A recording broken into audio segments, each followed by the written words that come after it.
अस्सलाम वालेकुम व्यूवर्स, क्या हाल चाल है। उम्मीद करते हैं खैरियत से होंगे। हमारी दुआ है कि आप हमेशा खुश रहें, हंसते रहें और मुस्कुराते रहें। मेरा नाम है मोहम्मद सादिक। आप देख रहे हैं हमारा यूट्यूब चैनल हाजिर एक नई वीडियो के साथ। आज हम जिस वीडियो पे रिएक्ट करने जा रहे हैं वो है मेजर गौरव आर्या की और विद आरजू काज़मी। पहले मिलकर देखते हैं वीडियो, फिर उस पर करते हैं अपना रिएक्ट। हमारे रिव्यूज़ जानने के लिए वीडियो को अंत तक लाजमी देखिए। अगर आप हमारे चैनल पर नए हैं, चैनल को लाइक कर दीजिए, सब्सक्राइब कर दीजिए और बेल आइकन प्रेस करना मत भूलिए। बढ़ते हैं वीडियो की जानिब। खुलेआम बोल रहे हैं, वो हिंदू देवी देवताओं के लिए ये बोल रहे हैं कि इस महफिल में, मतलब वो लोगों को एड्रेस कर रहे हैं, हजारों वहां पे लोग हैं और अकबरुद्दीन ओवैसी, असदुद्दीन ओवैसी के छोटे भाई एड्रेस कर रहे हैं और ये बोल रहे हैं कि साहब इस महफिल में, ये अच्छी महफिल है, मुबारक महफिल है, इधर इन मनूसों के नाम नहीं लेना चाहता। मनूस कौन है उसमें? किसको? हमारे देवी देवताओं को मनूस बोल रहा है। और ये इंडिया है जहां पे 80% से ज्यादा लोग हिंदू हैं। तो और जब रिएक्शन होता है तो बुरा लगता है। You understand? तो this whole thing in India, unfortunately, Naseeruddin Shah साहब हैं, बड़े मशहूर एक्टर हैं, आपने भी नाम सुना होगा। उनका भी एक बयान आया कि उनको भी मैं यही रिक्वेस्ट करूंगा, मुझसे उम्र में बहुत बड़े हैं, बुजुर्ग हैं, और पूरे इज्जत और एहतराम के साथ ये कहना चाहता हूँ कि सर, दोनों तरफ का देखिए, आप एक तरफ का मत देखिए। ये प्रॉब्लम इंडिया में यही है कि लोग एक तरफ का देखते हैं। मुसलमानों की दिलाजारी हुई है वो दुनिया को दिख रहा है, हिंदुओं की दिलाजारी हुई है, हिंदू फोबिया हुआ है, वो किसी को नहीं दिख रहा। वो ठीक है, ये हैं, कोई दिक्कत नहीं है, ना है, हिंदू मरता है, जीता है, इट डज नॉट मैटर। आप एक बात सोचिए, आप कह रही है ना हिंदू राष्ट्र बनाओ अर्जुन जी, मेरी लड़ाई तो हिंदू राष्ट्र की है ही नहीं। मेरी लड़ाई इस चीज की है, लड़ाई भी नहीं, मतलब मेरा आर्ग्यूमेंट कहना चाहिए मुझे, नॉट लड़ाई। मेरा आर्ग्यूमेंट ये है कि in a country that is 80% Hindu, can I live as an equal citizen? क्या मैं बराबरी का शहरी बन के रह सकता हूं? मैं सुपीरियर नहीं होना चाहता किसी से अर्जुन जी, मैं किसी से बड़ा नहीं होना चाहता, मैं किसी का मालिक नहीं बनना चाहता। मेरी लड़ाई बराबर की है और ये विरोधाभास है भारत के अंदर, दैट इज वेरी अनफॉर्चुनेट। मैं आपको अगर दिल से बात बताऊं, मेरे पास आपके सवाल का जवाब है नहीं, क्योंकि सवाल का जवाब मैं खुद भी ढूंढ रहा हूं और मुझे नहीं पता। आपने जो सवाल पूछा है उसका आंसर बड़ा सिंपल होना चाहिए था, बड़ा साधारण सा, बड़ा सिंपल सा आंसर होना चाहिए था, लेकिन मेरे पास इसका जवाब नहीं है जो आप पूछ रही हैं। I really don't know why. मुझे ऐसा लगता है कि थोड़ी सी अगर रवादारी हो, थोड़ा सा अगर आपसी रखरखाव हो, मेल मिलाप हो, तो ये मामला सॉल्व किया जा सकता है। सरकार क्यों नहीं कर रही? ये सरकार 70-75 साल से नहीं कर रही, ठीक है? और आप लगातार दर लगातार, मैं आपको बताता हूं कि ये मौलवी मौलाना जो हैं भारत में, इनका एक बड़ा नेगेटिव रोल रहा है, ठीक है ना? जो मौलवी मौलाना है, ये मुसलमानों को भारत में ये बताते हैं कि साहब आप जो है ना, आप अलग हैं, आप अलग हैं, जिसको हम मेन स्ट्रीम कहते हैं, हिंदी में मुख्य धारा कहते हैं।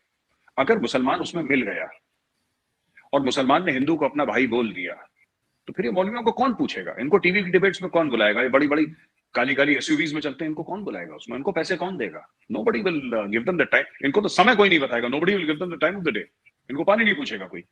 तो इस तरीके के भड़काऊ बयान, इस तरीके से, देखिए बात ही होती है ना आरजू जी, कि हर चीज का आप, रहमानी जो थे वो क्या बोल रहे थे? नुपुर शर्मा ने जो बोला लोगों ने देखा, पर नुपुर शर्मा के 2 मिनट पहले जो रहमानी बोल रहे थे वो किसी ने सुना? नहीं सुना किसी ने, किसी को इंटरेस्ट नहीं है। और हिंदुस्तान में एक और चीज है, आपने तो इतना बड़ा सवाल पूछ लिया जिसका जवाब मेरे पास नहीं है। हिंदुस्तान में अगर मैं सिर्फ ये बोलूं कि मुझे बराबरी चाहिए, उसमें लोग मुझे कम्युनल बोल देंगे, उसमें लोग मुझे कम्युनल बोल देंगे। और एक पूरा वेल ऑयल्ड आरजू जी एक इकोसिस्टम है ये, जिसमें एजुकेशनल इंस्टीट्यूशंस शामिल हैं, जिसमें बड़े बड़े लोग शामिल हैं, जिसमें सोशल मीडिया इन्फ्लुएंसर शामिल हैं, जिसमें स्टैंड अप कॉमिक्स शामिल हैं, जो स्टैंड अप कॉमेडी करते हैं, you will be very surprised, they have a large mass following, वो शामिल हैं। इसमें बॉलीवुड के एक्टर्स और एक्ट्रेसेस शामिल हैं। और एक और चीज है, जिस तरीके से ओवैसी हो या रहमानी हो या ये सब लोग हों, जिस तरीके से ये कुछ मिल मिला के लोग हैं, है ना आरजू जी, आपको विश्वास नहीं होगा, जैसा ये विक्टिम कार्ड खेल सकते हैं, हिंदू अपनी जिंदगी में नहीं खेल सकता। वो इस लेवल का विक्टिम कार्ड खेलते हैं कि आपको लगेगा कि नहीं यार, इनके साथ सचमुच बहुत ही बुरा हुआ है। और ये बड़े बड़े लोग, इनकी कोठियां देखिए, जो विक्टिम कार्ड खेलते हैं, दिल्ली में इनके ग्रीन पार्क में कोठियां हैं, है ना, इनकी सुंदर नगर में कोठियां हैं। आप इनकी कोठियां देखिए, आप इनके बंगले देखिए, तब आपको पता लगेगा। ये बॉडीगार्ड्स के साथ जब निकलते हैं, आप देखेंगे कोई कैबिनेट मिनिस्टर जा रहे हैं। नहीं, यहाँ पे भी ऐसा ही है। यहाँ पे भी जो मौलवी हजरात हैं यहाँ पे पाकिस्तान में, वो भी सबसे अच्छा बिजनेस ही है ये रिलीजन सेल करने का। उनके पास भी बड़ी बड़ी गाड़ियां हैं, बड़े बड़े घर हैं और कोई पूछने वाला नहीं है उनको यहाँ पे। लेकिन वहां पर कम से कम भारत में ऐसा नहीं होना चाहिए, जो कि जब मुस्लिम्स माइनॉरिटी में है तो या तो ये जैसे यहाँ पे कहा जाता है कि डर रहे हैं कि एक और पाकिस्तान ना बन जाए। इस बात से डर जी लग रहा है, किस बात से लग रहा है पता नहीं, लेकिन आप लोग भारत, मेरी तरफ से तो मैं यही कहूंगी आप लोग गलत कर रहे हैं। नहीं आरजू जी, गलत तो कर ही रहे हैं, ये तो मैं आपको नहीं कह सकता कि हम लोग गलत नहीं कर रहे। ये दूसरा पाकिस्तान बनना, ये तो ऐसे एक पाकिस्तान में शगुफा छोड़ दिया हवा में, ऐसे कि देखिए, बात डर की नहीं है। Hindus were never confrontationist. हम कभी किसी और के घर में नहीं गए, हम कभी नहीं पहुंच गए कहीं पे ना कि हम इस मुल्क को हम कल से हिंदू बनाएंगे, ऐसा नहीं हुआ है। वो हिंदू का नेचर ऐसा नहीं है। हमारे खून में ये नहीं है कि हम आपसे बोलें कि आप हिंदू बन जाइए। हिंदू बनने का कोई प्रोविजन है नहीं। जो घर वापसी है, जो ज्यादातर पाकिस्तानी मीडिया समझाता है ना कि घर वापसी क्या होता है कि जो पहले हिंदू था, जो मुसलमान बना, उसको वापस हिंदू बनाने का वो है। बट अगर कोई ये बोले कि नहीं साहब, हमारे यहाँ बड़ा, you can not become a Hindu, you have to be born a Hindu. आपको हिंदू, आपके माँ बाप हिंदू होने चाहिए, तब आप जाके हिंदू माने जाएंगे। आप you have to be born into a Hindu family to be recognized Hindu. You can't say that एक गांव था मुसलमानों का, ईसाइयों का, सिखों का, और पंडित जी गए और उन्होंने पूजा वूजा करी, बोला कि पूरा गांव, पंजाब में हो रहा है, पंजाब में entire villages are being made Christian. Sikh गांवों को पूरा का पूरा क्रिश्चियन बनाया जा रहा है, ये पंजाब में हो रहा है। और वहां पे कमेंट्स भी आए वहां के गवर्नमेंट के, ये हो रहा है, ठीक है, ये उनका हक है। मुझे इसमें कोई अच्छा बुरा, मुझे इसके बारे में कुछ नहीं कहना है। जिसको जो मजहब फॉलो करना है फॉलो करे। मेरी सिंपल सी लड़ाई है कि साहब, मैं आपकी इज्जत करता हूं, आप मेरी इज्जत करें। और यही इज्जत मांगने के लिए, पीसफुली हाथ जोड़ के इज्जत मांगने के लिए, आप किसी के माथे पे ठप्पा लगा देते हैं कि ये कम्युनल है। ये छोटी सी कहानी है भारत के सेकुलरिज्म की, आरजू जी। लेकिन वही वाली बात है ना, बहुत से लोगों को हाथ जोड़ के कहने की जरूरत नहीं होती, क्योंकि वो उस जबान को समझते नहीं है। उनके साथ वही जबान इस्तेमाल करनी चाहिए जो उन्हें समझ में आती है, तो फिर समझ में आ जाएगी। आप अगर एक ही दवाई सबको देंगे तो उससे, एक ही मेडिसिन से सबने तो नहीं ठीक हो जाना, किसी किसी को कड़वी दवाई भी देनी पड़ती है। तो वो चीज मैं समझाने की या कहने की कोशिश कर रही हूँ कि भारत को जो है इस चीज को ठीक करने के लिए कोई और तरीका इस्तेमाल करना चाहिए। लेकिन साथ साथ जो है वो अलकायदा की तरफ से भी एक मैसेज दिया गया भारत को, और फिर तालिबान ने जो है वो कहा है कि वो ऐसा कुछ होने नहीं देंगे और वो कंट्रोल करेंगे इन लोगों को। ऐसी भी ये भी न्यूज है एक, उस पर आप क्या कहेंगे? नहीं, कुछ नहीं। अलकायदा, देखिए ऐसा है ना, ये जो अलकायदा ने बोला है कि हम ये करें, ये सब किसने रोका? अलकायदा क्या, अलकायदा जो कह रहा है, अलकायदा ने तो अपना वैसे भी अपनी मैगजीन का नाम वो अलकायदा गजवाए हिंद चेंज करा था 1-2 साल पहले। अलकायदा तो वैसे भी भारत में अटैक करने की पूरी कोशिश कर रहा है। अलकायदा किस चीज का इंतजार कर रहा था कि आज से 1 हफ्ता पहले नुपुर शर्मा टीवी पे आए, ऐसी बातें करे, उसके बाद हम अटैक करेंगे? कि ये किस किस्म का फारिग गिरोह है, आतंकवादी गिरोह? अरे भाई, आप ये देखिए कि अगर आपको भारत के खिलाफ कार्रवाई करनी है, मैं अलकायदा की बात कर रहा हूँ, अगर अलकायदा को भारत के खिलाफ कार्रवाई करनी, किसने रोका अलकायदा को? हमने तो नहीं बोला। हाथ जोड़ के हम तो नहीं कहेंगे नहीं नहीं भाई साहब आप अटैक मत करो। आप करो ना, आपको जो बनता है आप करो। फिर भारत का भी जवाब आएगा, भारत का भी जवाब आएगा। और ये सरकार जो है, ये ऐसी नहीं है आरजू जी जो चुपचाप बैठेगी। मैं आपको बताता हूँ, मैंने एक बात नोट करी है, कई बार हम लोग बड़े दुखी हो जाते हैं भारत में कि यार हमने एक नेशनलिस्टिक गवर्नमेंट को वोट देके उसको पावर मिला है। मैं नरेंद्र मोदी जी की बात कर रहा हूँ कि यार पर लेकिन मोदी जी ने कुछ करा नहीं यार, ऐसी बात हो गई। ऐसी बात नहीं है, ऐसी बात नहीं है। ये इस सरकार में लोग, बिल्कुल जिसको कहते हैं हम लोग यूपी में ना पहुंचे हुए लोग हैं, वो करते हैं, सब करते हैं और 10 गुना करते हैं, पर अलग अलग दिशाओं से करते हैं, अलग अलग दिशाओं से करते हैं। चुपचाप बहुत काम होता भी है, ये मैंने खुद देखा है। उस तरीके से नहीं होता जिस तरीके से आम आदमी चाहे या मैं चाहूं कि यार इसका तो ये जवाब होना चाहिए था, इसका ये जवाब होना चाहिए था मेरे हिसाब से, राइट? उस तरीके से नहीं, लेकिन जवाब 10 गुना दिया जाता है, ये बात सही है। और मैं आपको एग्जाम्पल्स देके भी बता सकता हूं। जैसे कि फॉर एग्जाम्पल, इन्होंने क्या करा कि मैं आपको खुल के बताता हूं अर्जुन जी, और इसमें हिंदुस्तानी भी देख रहे होंगे, पाकिस्तानी भाई बहन भी देख रहे होंगे। जो पाकिस्तान में अभी कुछ चल रहा है डिप्लोमेटिक तौर पे, इकोनॉमिक तौर पे, उसमें ठीक है, जो पाकिस्तान की जो रूलर्स थे उनकी जो मिसमैनेजमेंट थी उसका तो बहुत बड़ा हाथ है, इसमें कोई शक नहीं है। चाहे इमरान खान हो, चाहे नवाज शरीफ हो, चाहे जरदारी फैमिली हो, कोई भी हो, मतलब आपके यहाँ, लेकिन इसमें इंडिया का भी बहुत बड़ा हाथ है। इसमें भारत का बहुत बड़ा हाथ है। जो पाकिस्तान का डिप्लोमेटिक आइसोलेशन है, उसमें इंडिया का बहुत बड़ा हाथ है। पाकिस्तान जो FATF में है, उसका बहुत बड़ा हाथ है। मैं इंडिया की बात कर रहा हूँ, इंडिया के कैसे? फॉरेन ऑफिस की। आप देखिए आज आप FATF में हैं, लगातार आप ग्रे लिस्ट में हैं। आपने 24 में से 23 चीजें खत्म कर दी, आप फिर भी ग्रे लिस्ट में हैं, और ऐसा कोई आपको हिंट नहीं मिला कि आप ग्रे लिस्ट से बाहर निकलेंगे। और इससे अरबों डॉलर का नुकसान हो रहा है पाकिस्तान को। जाहिर सी बात है, उसके साथ अपनी एक ग्रे लिस्ट में ये होगा कि जिस इंटरेस्ट रेट पे आपको पैसा मिलेगा, राइट। आप डिप्लोमेटिकली देख लीजिए, डॉक्टर जयशंकर ने क्या कर रखा है पूरी दुनिया में, और डॉक्टर जयशंकर के फॉरेन ऑफिस ने क्या कर रखा है। हर आतंकवादी हमले का जवाब मिलिट्री नहीं होता। आज की तारीख में चीन क्या कह रहा है? चाइना ये कह रहा है कि नहीं यार, हमें मामला सॉर्ट आउट करना है। वो ब्रिज बना रहा है, उसके बाद भी चाइना बातचीत करने की, जो पैंगोंग त्सो पे ब्रिज बना रहा है रिवर लेक पे, उसके ऊपर भी चाइना बात कर रहा है कि चलो हम थोड़ा सा आगे पीछे करते हैं। अलग अलग ये प्रेशराइज करने की स्ट्रेटजी होती है कि हमने बिल्डिंग बनाई है, ब्रिज बनाया है, भारत के ऊपर प्रेशर लगे, ये सब ठीक है, राइट। तो आरजू जी, ये जो हो रहा है पाकिस्तान के साथ आज की तारीख में, मैं सबकी बात नहीं कर रहा। जैसे इमरान खान है, वो उसका तो अपना ही स्विच लगा हुआ है ना, उसको तो उसको पाकिस्तानी फौज नहीं कंट्रोल कर पाई, तो हम क्या कंट्रोल कर लेंगे उसको।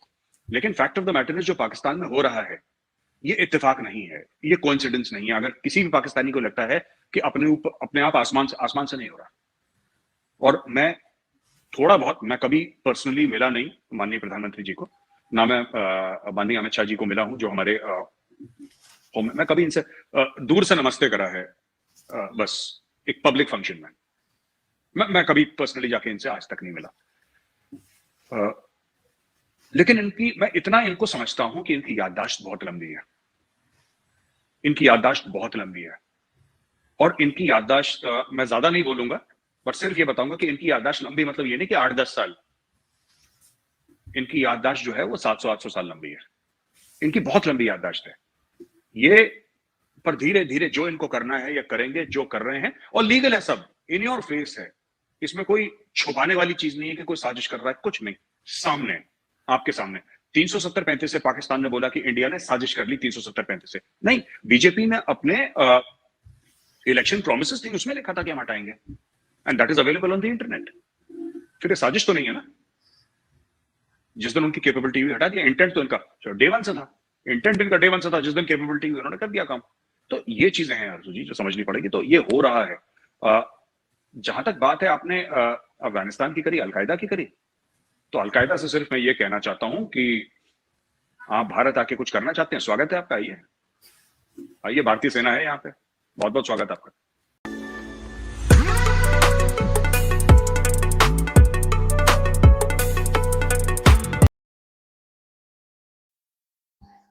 जी, तो व्यूवर्स, वीडियो हमने देखा। वीडियो था एक तो जो मामला चल रहा है नूपुर शर्मा और गुस्ताखी को लेके, और उसके बाद के जो मामलात हैं, और उसके बाद वो दूसरा कह रहे थे पाकिस्तान के जो मामलात हैं वो इंडिया चुपचाप नहीं बैठा, वो कर रहा है।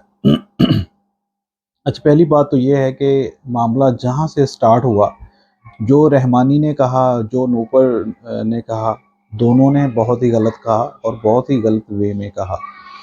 रहमानी साहब को समझना चाहिए कि हम अगर किसी का मजाक उड़ाते हैं, तो जब नेक्स्ट बंदा आपके मज़हब का मजाक उड़ाएगा तो आप बर्दाश्त नहीं कर पाओगे।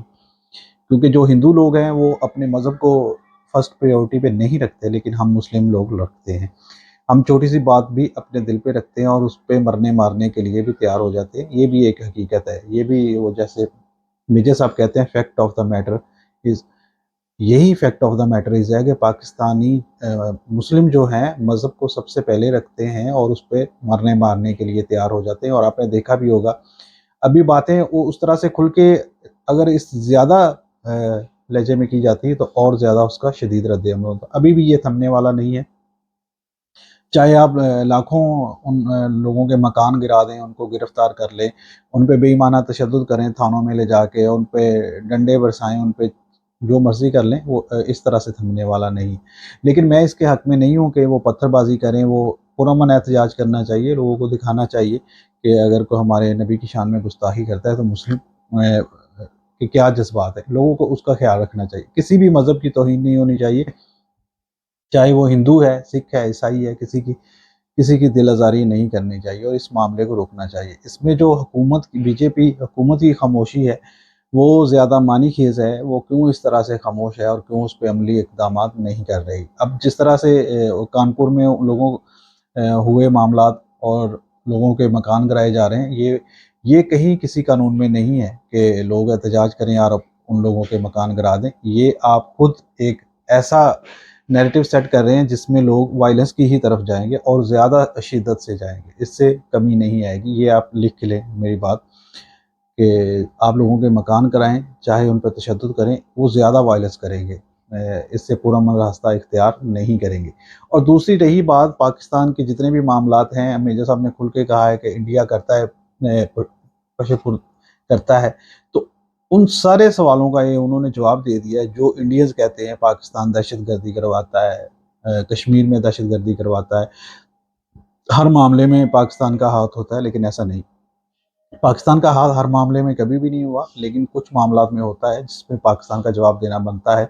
जिस तरह से एक दो दफ़ा जो मामलात बॉर्डर सिक्योरिटी के हो जाएँ और दो इशू हैं उस पे, और उनका करना बन जाता है, फिर उस पे जवाब देते हैं वो। इससे सारा मामला नहीं होना चाहिए। अब इसको रुकना चाहिए, इसको थमना चाहिए, लोगों को अपने मिशन पे तवज्जो देनी चाहिए और इस सारे मामलात को किसी हल की तरफ जाना चाहिए। जी, तो आज की वीडियो आपको कैसी लगी? उम्मीद करते हैं अच्छी लगी हो। अगर अच्छी लगे लाइक कर दें, शेयर कर दें और कमेंट सेक्शन में अपने राय का इज़हार लाज़मी करें। वीडियो को एंड तक देखने का शुक्रिया। अल्लाह हाफ़िज़।